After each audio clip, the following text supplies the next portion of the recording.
बिस्मिल्लाहिर्रहमानिर्रहीम, अस्सलाम वालेकुम। हकीकत टीवी साइंस एंड हेल्थ में खुश आमदीद। ये मनाजिर देखिए, ये नेतन्याहू के हैं और नेतन्याहू ने एक खुफिया मकाम से किसी जगह बंकर में बैठकर अपनी पूरी कौम को पैगाम दिया है कि जंग छिड़ चुकी है। और एक बात आप जहन में रखिएगा, जंगों में कुर्बानियां देनी पड़ती हैं। There are no free wars. और उसने बड़ा क्लियरली कहा है कि आप तमाम के तमाम लोग अब अंडरग्राउंड हो जाएं और प्रोटेक्टेड एरियाज में मुंतकिल हो जाएं, क्योंकि ईरान की तरफ से हमला होने वाला है।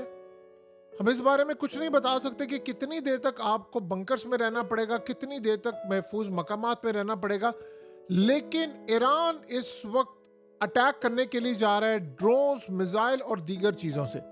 अब जब ये स्नैरियो होता है तो अचानक आप ये देखिए कि ड्रोन्स उड़ना शुरू होते हैं और ये इराक या दीगर जगहों पर जो ड्रोन्स उड़ते हैं वो जाकर इसराइल में अटैक करने के लिए गए। इसराइल ने कहा है कि हम पर 100 ड्रोन से हमला हुआ, हमने सारे मार गिराए। अब गालिबन ये जो हमला है, इसराइल कह रहा है जी ईरान ने हमला किया, तो ईरान की तरफ अभी हमला नहीं हुआ।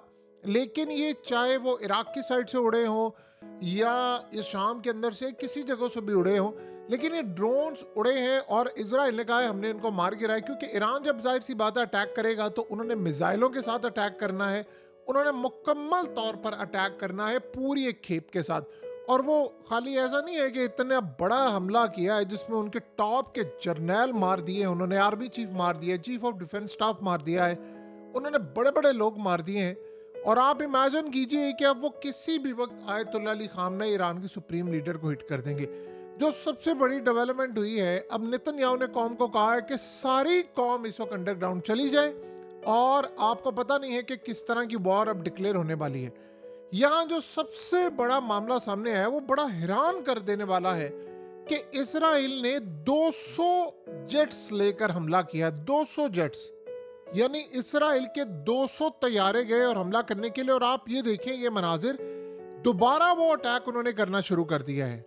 और दोबारा अटैक का मतलब ये है कि उन्होंने ईरान का जो डिफेंस सिस्टम है, यानी ईरान के ऊपर या तो ईएमपी से हमला हुआ है या ईरान के ऊपर पूरे का पूरा एक ऐसा हमला हुआ है जिससे उनका रडार सिस्टम किसी तरह का इस वक्त डिटेक्शन नहीं कर पा रहा। और यही वजह है कि इसराइल ने जो अटैक किया था, उस अटैक के बाद, एक तो पहला अटैक है और उसके बाद उन्होंने दिन की रोशनी में जो अटैक किया, वो क्लियरली नजर आ रहा है कि इनका डिफेंस सिस्टम रोकने में नाकाम रहा है और इसराइल के तैयारे आकर अटैक कर रहे हैं। देखिए पिछली दफा जो हमला हुआ था वो इन्होंने रोका था, इस दफा जो हमला है उसमें साफ चीज ये नजर आ रही है कि इसराइल ने पहले उनका डिफेंस सिस्टम पूरे का पूरा रेडार और ये तमाम चीजें जैम की हैं ताकि ये हमारे जहाज़ों को रोक ना सके, हमारे तैयारों को ना गिरा सके। फिर उसके बाद उन्होंने अगला अटैक किया है और अगला अटैक जो किया है अब वो दिन की रोशनी में कर रहे हैं। और साथ नेतन्याहू ने ये बात कही है कि हमने अटैक कर दिया और हम अगला अटैक भी करने के लिए जा रहे हैं और अब ये अटैक होते रहेंगे।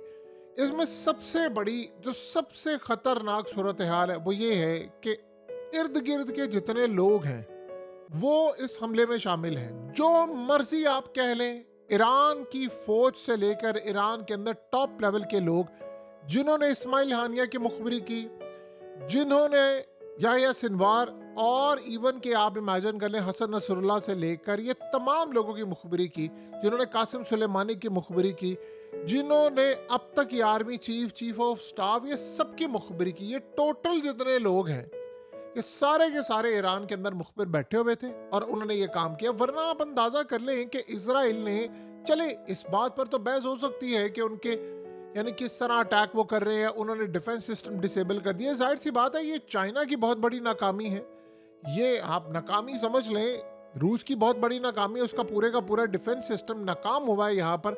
और ये रूस के लिए बड़ी अलार्मिंग सिचुएशन है, क्योंकि अगर ये यहाँ पर नाकाम हुआ है तो आप ये समझ लें कि फिर आगे भी नाकाम होगा। जैसे रूस की बहुत बड़ी नाकामी रिसेंटली रही है कि यूक्रेन ने जब अटैक किया था तो स्मगल करके अंदर तक ड्रोन चले गए थे। आज यूक्रेन ने इस सूरत हाल को देखा है तो वो जाहिर सी बात है इस बात पर बड़े खुश होंगे कि S-400 को बीट किया है इसराइल ने, उनके 200 जेट्स आए और एक भी जेट नहीं गिराया गया।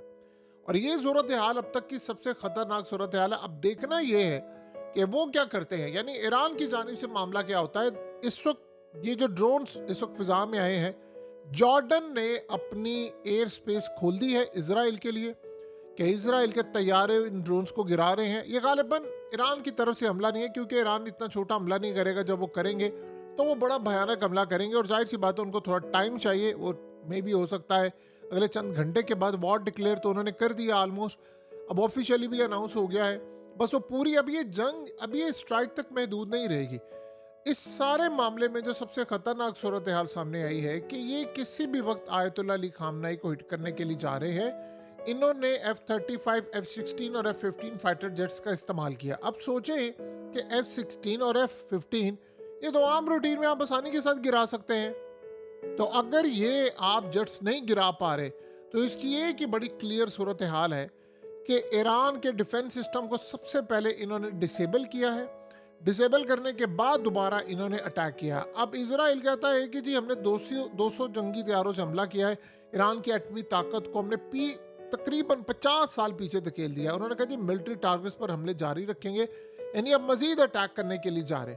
सो इस सारी सूरत हाल के अंदर जो इस वक्त मीडिया की डेवलपमेंट्स है वो बड़ी हैरान कुन है कि दुनिया में जो भी मामला हो रहे हैं, ईरान के ऊपर सबसे बड़ा मसला ये है कि कंटिन्यूसली अटैक होते जा रहे हैं और ये अटैक रुक नहीं पा रहे। जो सबसे बड़ा मसला इस वक्त पैदा हुआ है वो दोबारा इजराइल अब दिन की रोशनी में अटैक कर रहा है, वो इनसे अटैक नहीं रुक पा रहे। जबकि पिछले हमले में इन्होंने भरपूर अंदाज में रोका था। इसका मतलब है कि इजराइल इस दफ़ा भरपूर तैयारी के साथ आया है और ये डिसेबल करना सिस्टम, ये बहुत ज़्यादा अलार्मिंग सिचुएशन है। देखिए अब अगला मरहला क्या है कि इजराइल ने काम ये किया है कि उन्होंने एक तो टारगेट रखा। उनको पता था कि कहां पर आर्मी चीफ है, chief of defence staff, nuclear scientist. ये जब तक आपके अंदर बैठे हुए टॉप लेवल के लोग मुखबरी नहीं करते ये काम हो नहीं सकता। किसी सूरत ये काम नहीं हो सकता। वरना आप एक बात बताइए, आपने डिफरेंट जगहों के ऊपर डिफरेंट लोग रखे हुए हैं, ये साल की प्लानिंग के बाद ये काम हुआ है। जब तक आपके अंदर के लोग ये नहीं बताते फलाना बंदा यहां पर मौजूद है। उन्होंने 5 नहीं 6 शहरों में हमला किया है। तो आप सोचो 6 शहरों में अलग अलग जगहों पर उनको कैसे पता था कि यहाँ आर्मी चीफ है, यहाँ न्यूक्लियर साइंटिस्ट है, और सारे एक जगह पर थोड़ी थे, सारे अलग अलग थे। इसका मतलब है कि उनकी इंटेलिजेंस ईरान के अंदर मौजूद है। अगर उनको ये पता तो क्या उनको ये नहीं पता कि आयतुल्लाह अली खामनेई कहाँ पर है, क्या ईरान की सुप्रीम लीडर कहाँ पर है? उन्होंने उनको टारगेट करना है, लाजिम वो करेंगे टारगेट। आप देखें वो उनको करेंगे टारगेट। अब पहला हमला जो उन्होंने किया उसमें तो वो बच गए हैं, अब अगले हमले में वो बचते हैं या नहीं बचते ये तो आने वाला वक्त बताएगा। लेकिन अब ईरान के पास कोई ऐसी वजह नहीं है कि वो इस जंग को डिक्लेयर कर दे, क्योंकि इसके बाद कोई सूरत हाल बाकी नहीं बचनी। और उधर नेतन्याहू ने कह दिया है कि इसके बाद रिजीम चेंज ऑपरेशन करने वाले हैं। पूरी की पूरी ईरान की गवर्नमेंट को तलट पलट करके रख देंगे वो, और उसके बाद वो मुकम्मल तौर पर ईरान में कब्जा करने वाले हैं। यानी कब्जे से मुराद ये है कि इनकी लीडरशिप को निकाल के वहां पर कोई अपने पपेट या कोई इंस्टॉल करेंगे, और उसके बाद ईरान को वो कह देंगे कि ये आज़ाद हो गया है। देखिए 2 चीज़ें आप ज़हन में रखिएगा। ईरान अगर कांटा निकल गया इनके नज़दीक, तो फिर आप अपने मुकद्दस मकामात को अपनी आंखों से तबाह होता देखेंगे जो फ़लस्तीन में है। ये बात आप ज़हन में रखिएगा। उनका फिर कौन रोक सकता है उसको? वो उठाकर बम मार दें, दुनिया में कौन क्या कर लेगा? आज आप देखें ना, इस सूरत हाल के अंदर अमेरिका कह रहे हैं जी हम शामिल नहीं है। अमेरिका ने क्लियरली मदद की और ईरान ने कब मदद की? और सबसे बड़ी बात यह है कि आप अंदाजा करें कि नेतन्याहू ने आकर कह दिया कि अमेरिका से मिलकर हमने हमला किया है। तो उधर डोनाल्ड ट्रंप ने कहा है, मार्को रूबियो और दीगर सारे जितने स्टेट डिपार्टमेंट के लोग हैं, भाई नहीं हमने हमला नहीं किया, हम तो शामिल ही नहीं थे। और नेतन्याहू कहता फिर नहीं जी इन्होंने अटैक में पूरी मदद दी है। तो आप इस सारे मामले को जिस तरह भी देखें, क्या आप इमेजिन कर सकते हैं कि सूरत हाल किस जानिब जा रही है? इस वक्त हालात ये बता रहे हैं कि मामलात काफ़ी हद तक ख़राब हो चुके हैं और ईरान के पास अब रिटेलिएशन के अलावा ये वॉर डिक्लेयर है। और ये बात आप ज़हन में रखिएगा, ये ख़तरनाक मरहला है, क्योंकि इसके बाद शाम के अंदर एक जंग छिड़नी है।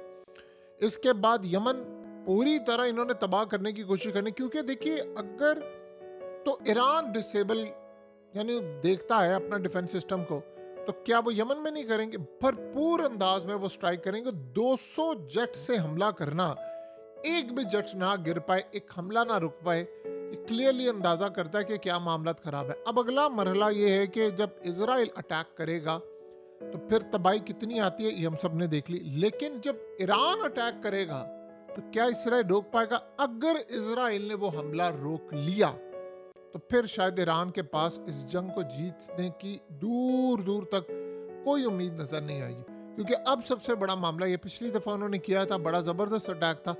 तो अब अगले चंद घंटों के अंदर आपको दुनिया की सबसे बड़ी जंग और जंग अजीम होती नजर आएगी, और ये आयतुल्लाह अली खामनेई को टारगेट करने जा रहे हैं, क्योंकि जो आयतुल्लाह के आगे पीछे मुहाफिज हैं, क्या पता वो भी सारे इजराइल के जासूस हों। हकीकत टीवी साइंस एंड हेल्थ की इस वीडियो के नीचे कमेंट ज़रूर कीजिए, अपनी राय का इजहार ज़रूर करें, और इस वीडियो को हर जगह शेयर करते हुए चैनल को सब्सक्राइब ज़रूर करें।